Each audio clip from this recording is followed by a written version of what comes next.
Let's now look for some new directions for critical discourse studies in relation to applied context. In this regard, we can say that in order to see an effective change, or in order to make the change in the society or the development of language use, which critical discourse studies usually claim, it's very important that we look for the institutional critique and a critique which invokes those disciplines which are considered important by the social practice or within the social practice. So we should pick for those areas, those fields of investigation which actually are important in a certain context, and we should not reduce ourselves to only elite sections of discourse making. Rather, we should look for some hidden, less popular, and some seemingly unimportant areas, so that we can have a better view of life, the life which CDS studies most of the time claim to change, bring in a critical view about it, and try to contribute positively towards the overall making of the life, which is usually represented or reshaped by the development of discourses also. In this regard, for critical interventions, which are again claimed by the critical discourse studies, to be effective, it is important that discourses of values must be brought forward, must be appreciated, must be analyzed. Value which is being given by the society, by the ordinary people. If we keep on working in our own safety zones where, for example, discourse is easily accessible or is more popular to get some popular attention, we probably would not reach to the core of the problem which CDS has brought itself forward.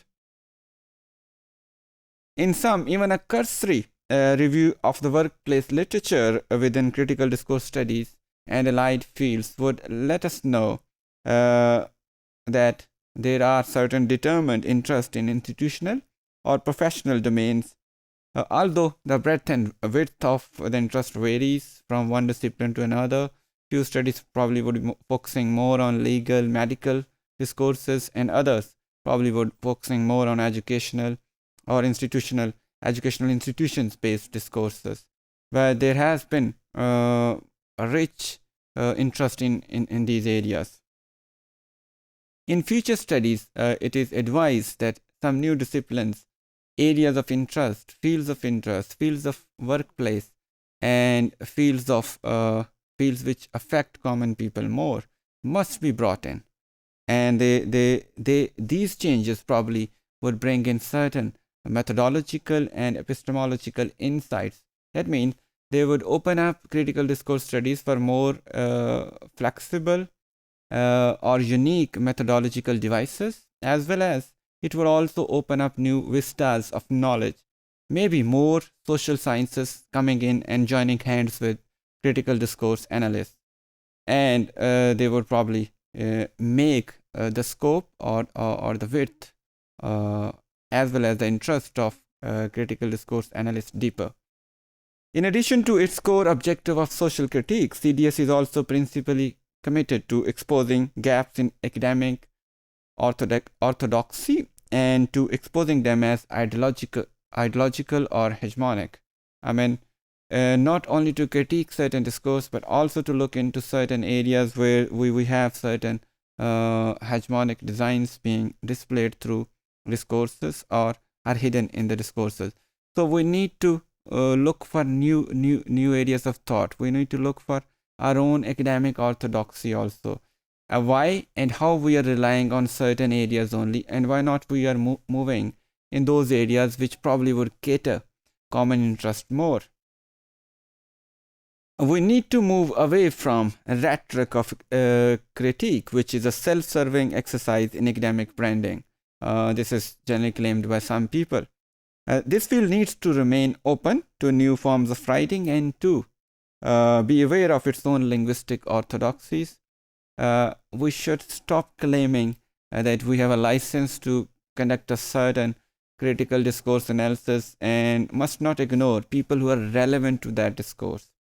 I mean, a copywriter's view while analyzing his copywriting scripts may be equally important to us as being language experts. So critical discourse studies should not be the domains of language experts only. Rather, it should reach to the people who are producing those discourses under various influences. Those influences are very important to be known. For that reason, Rees-Miller thinks that there is a lack of reciprocity between language scholars and language workers. Language workers who actually work with that language, who produce that language. There has been some serious lack of realization among language scholars that they believe they have a license to do any kind of analysis without involving the actual producers of the language. And this may be seen as a serious limitation of recent discourse studies also. Further direction of CDS can be seen in relation to advertising also. For example, advertising is one of the most prominent and powerful users of language. Advertising, creative use of language is prominent in every contemporary society. That's why it makes it an exciting site for future critical discourse studies. Then workplace discourses leads us to know a lot about what linguists and discourse analysts think about advertising, but we know nothing about the way advertisers think about the language they have used. So we should bring in the point of view the advertisers also. In this regard, Candlin considers that she sees as some of the challenges faced by discourse analysts looking to collaborate with non-academics. So this is what I said a while ago, that we need to involve more people from the fields of which discourse we analyze. Those who are actually producing discourse, they must be brought into analysis in one way or the other. It depends. Some sophisticated methodologies may be developed for it. But analyzing the discourse of advertising without involving advertisers looks a one-sided view. So we academics or critical discourse analysts should look into this matter quite seriously, and we should bring forward the views of the producers and the consumers of the language also. Simultaneously, I would say that we need to include the consumers, common people also. How would they see to a certain kind of discourse being presented to them in form of advertisements?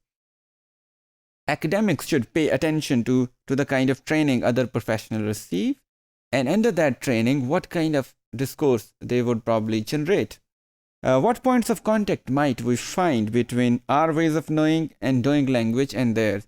We might know and do language in a different way, and they might have been trained to do it in a different way. And that gap probably would indicate so many important things about their production, use and consumption of the language. In his well-known statement in Support of Critical Applied Linguists, Pennycook argued that we would do well to be more humble in the world, listening to the many alternative views of language and learning, rather than preaching our own views as the newest and the most relevant. So, to sum up, we might say that doing critical discourse analysis may be a healthy job, and language experts may be good at it, but it would always be beneficial if we involve those people who are producing such discourses, and we should also should try to know that what influences actually make them to produce those discourses.